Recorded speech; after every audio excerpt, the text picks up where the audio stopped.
The Fishin' Magazine television series is brought to you by Ranger Boats, where they still build them one at a time, so you can fish hard, run strong, and rest easy. Bass Pro Shops, where you get more outdoors for your money. Quantum and Motor Guide, the choice of serious fishermen. Rebel, Bomber, Heddon, Smithwick, and Cotton Cordell, America's favorite fishing lures. Riverside Lures, soft lures for serious anglers. Fishing hotspots, maps so good people ask for them by name. Pinpoint Network Fishing Systems, Lunker Lure and Hog Collar. Daylight Corporation, and Central Pro-Am Association, the leader in Pro-Am bass tournaments. Hi, this is Ernie Daughtery, host of the Fishin' Magazine television series. We're traveling to Bull Shoals Lake in northern Arkansas this week. It's springtime bass fishing at its very best. You'll see what I mean when we come back right after these messages. In the annals of bass fishing, there is no other lake like Bull Shoals. When conditions are right, it can produce monster bass. But for much of the year, anglers consider themselves lucky to catch a limit of 2.5 pounders, because quite simply, it's not easy to sneak up on trophy bass when the water is so clear you can see the bottom 30 feet down. The last time Central Pro-Am came to Bull Shoals this late in the year was 1997, when Terry Thomas ran away from the rest of the field by catching bedding bass all the way up the White River in Missouri. But make no mistake, the conditions the Pro-Am anglers are facing this year aren't the same as when Thomas won. Just ask Rick Culver, who lives on the lake and has recorded top 10 finishes at both Beaver Lake and Table Rock already this year. Fishing right now on the lake is just a little bit tough. A couple of reasons. With it being 11 feet down, what happened was that a lot of the largemouth came in to spawn. We've had high water for 7 years, and we've been up in the buckbrush, and they ended up coming in, and they didn't have any buckbrush to spawn their babies in this year. So they kind of turned around and went back out, and a lot of them just dropped their eggs. And that's really scattered the largemouth, so it's made it a tough bite for the largemouth. Pro-Am veteran Jackie Davis, the winner of 5 Pro Division titles, echoes Culver's sentiments. It's a little bit different than when we've been here in the past. It's such a warm winter, the spring was warm, water was warmer, and I think all the fish may have spawned early. If guys come down here thinking they're going to catch them on the beds, unless they're found something that I didn't, they're in trouble, because there's not any, I couldn't catch a fish off a bed, let alone a limit. Another angler who knows Bull Shoals well is Pro Division rookie Ron Foss, who's already recorded money finishes in his first 2 tournaments. My go-to and confident bait right now is a Cinco, which is Yamamoto's version of a plastic jerkbait in both the 4 and 5 inch. There's a chance somebody will bring in a good bag on a redfin, swimming a redfin, or any kind of topwater out over deep water. Swimming a grub works real good this time of year. It's just a matter of people getting in the right place and getting them good bites. The morning of day 1 is cool and overcast, but unlike the 2 practice days, it's calm. And the Pro-Am anglers know that on still, windless days, Bull Shoals can be tough. Out with the first flight, Jimmy Davis is sticking with the pattern that carried him to top 10 finishes at Beaver Lake and Table Rock. Davis and amateur partner Andy Gill are pitching jigs to ledge rock banks to catch bass feeding on crawdads. And this morning, it doesn't take Davis long to get rolling. Bobby Sullivan and Dave Smrecker can see bass breaking all around, so they're trying to give the Bull Shoals bass some variety. While Smrecker is working the bottom slowly with a Carolina rig, Sullivan tries to get the bass to hit fast-moving baits. So far, the plan is working just fine, except all the fish they're catching are non-keepers. Finally, Sullivan too switches to a Carolina rig, but the results are, unfortunately, the same. Robbie Dodson had good luck in practice fishing a redfin, and he expected to throw it during the tournament. The calm conditions caused him to switch to a Zara Spook, however, and he caught 3 keepers on it early. By midday, the absence of wind has caused Dodson to change to a Carolina rig, hoping to generate strikes with the slower presentation. But so far, Dodson and amateur partner Jim Reeves are having no success. Big Max Atkinson, who won the Bull Shoals Pro-Am in 1990, is fishing a small jig on flat pea gravel points, hoping to get as much benefit as possible from what little breeze there is. So far, he's got 3 small bass, but he knows he'll need to have a limit to stay in the running. Calvin Horn won the Bull Shoals Pro-Am in 1999, and he's one of the favorites this year. He starts today like many of the Pro-Am anglers, fishing a redfin, one of the most productive post-spawn baits on Bull Shoals. Unfortunately, it's not proving productive for Horn this morning. Meanwhile, amateur partner Chuck Bridgewater is patiently working a jig along the bottom, and eventually he's rewarded. But unfortunately, this smallmouth is too short to keep. A few minutes later, Bridgewater gets another strike. But, well, you know the rest of the story.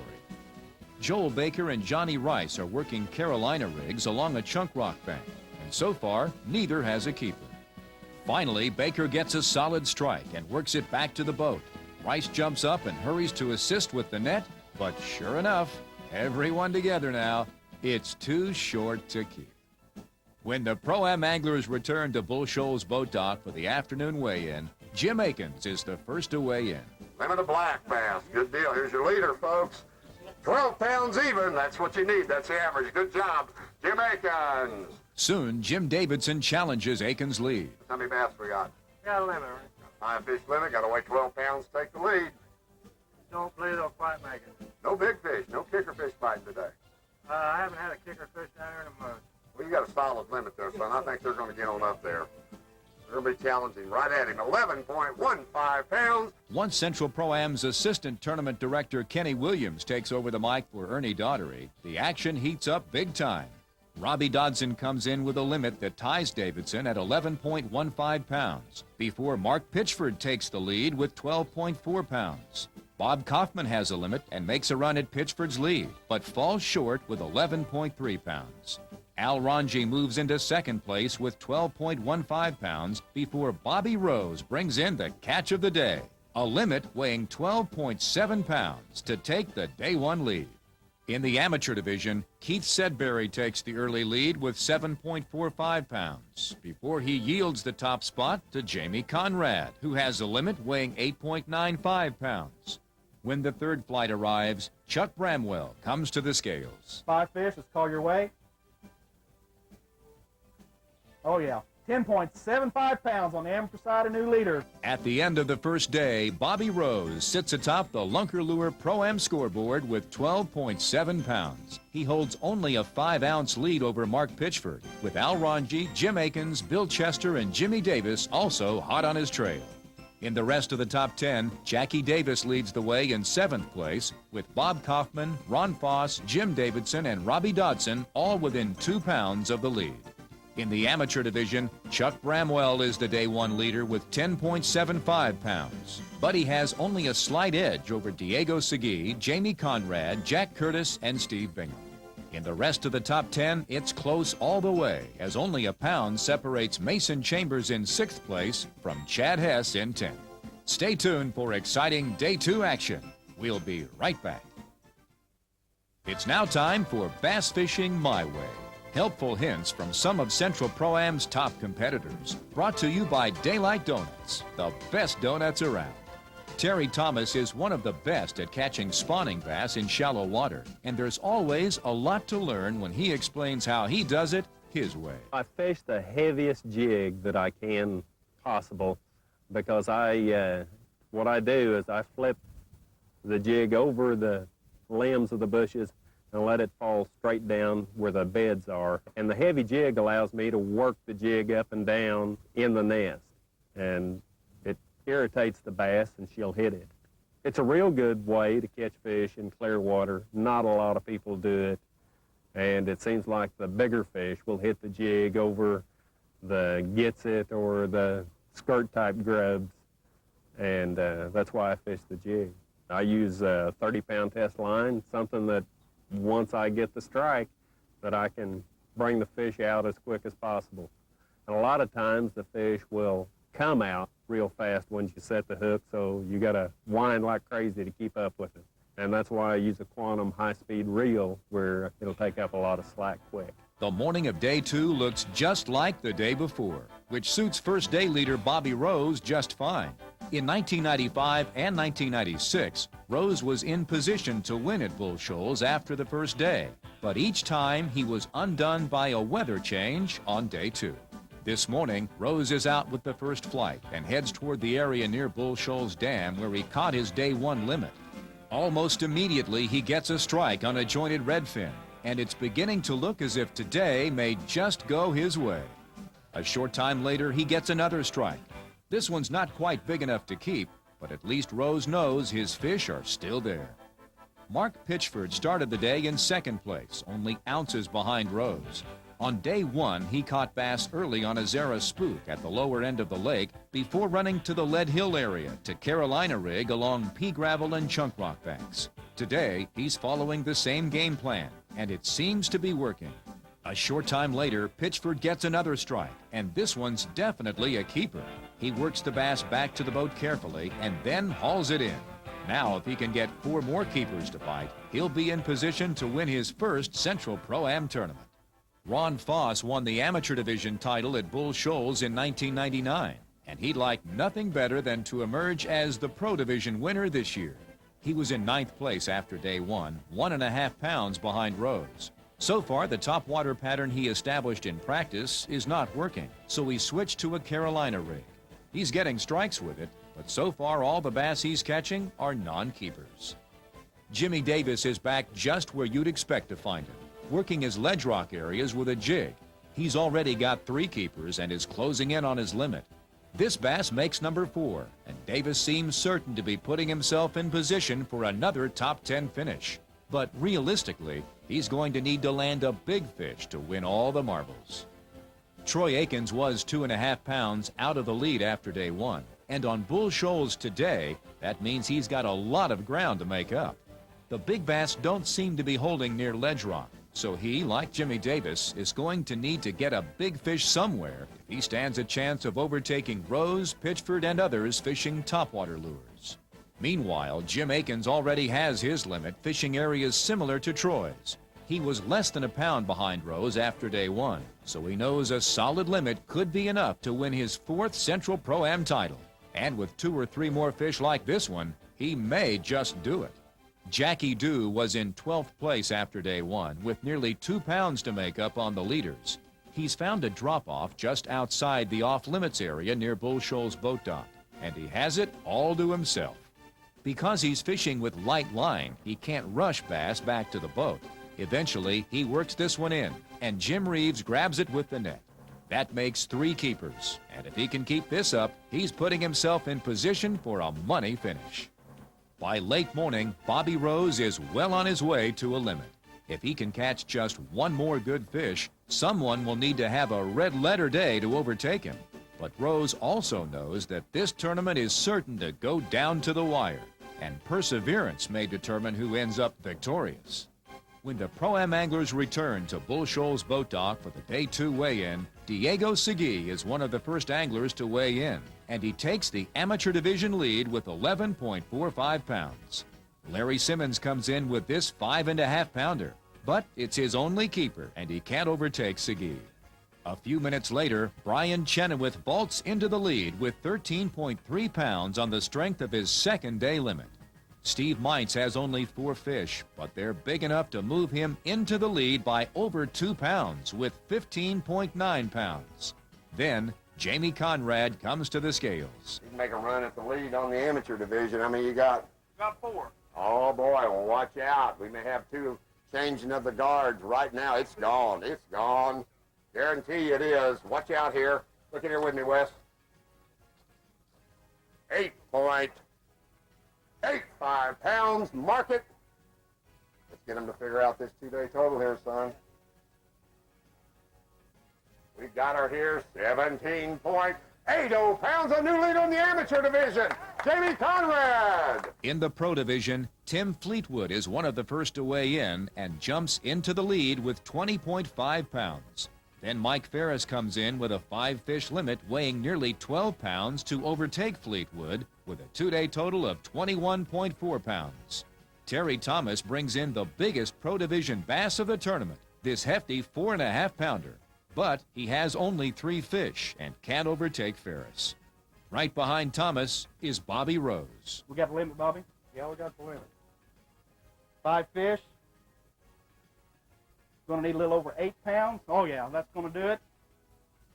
That's all your weight. 10.55 pounds. That's going to be a new leader in the pro side. Get your weight. New leader on the pro side with 23 pounds even. When the third flight finally arrives, Ron Chapman comes in with this 4.45-pound bass and 4 other keepers to make a run at Rose's lead. Ron Chapman had 975 yesterday. Got a good kicker fish, a good sack of fish here. Watch out here again, 12.35 pounds. Then Robbie Dodson comes to the scales. $11,000 on the line here. How many bass you got? 5. He has the limit. They got to weigh a little over 12 pounds to take the lead. Are they going to do it, son? Be close. Going to be close. Get in here, look in here with me, Mr. Earnhardt. Let's take a look here and see. Oh, man. Too bad. 13.20 pounds. New leader in the pro division. 24.35 pounds. Robbie Dodson. Next is Mark Pitchford. Second place yesterday, 1240. You need about 12 pounds to take the lead. Don't have it. Don't have it. How many you got? Got 5. Got the limit? Won't weigh 12, huh? Nope. He's pretty sure of himself. He's been out there fishing for a lot of years. No, I don't believe they will. No, sir. 7.95 pounds. Robbie Dodson stays alive. Finally, Jim Akins comes to the scales with a limit, but it needs to weigh 12.4 pounds to overtake Robbie Dodson. $11,000 on the line. Get here and look with me too, Wes. Get here and look with me too.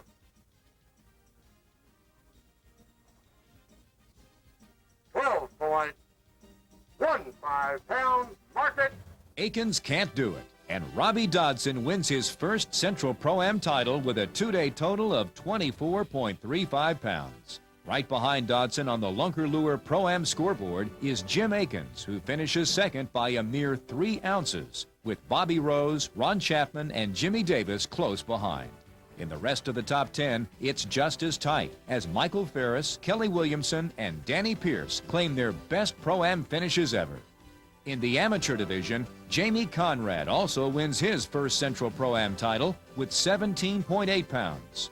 Runner-up Mason Chambers is close behind, with Steve Meintz, Larry Stevie, and Chad Hess completing the top 5. In the rest of the top 10, it's just as tight, as less than half a pound separates Brian Chenoweth in 6th place from Keith Sedberry in 10th. Stay tuned for tournament winning tips from Robbie Dodson. We'll be right back.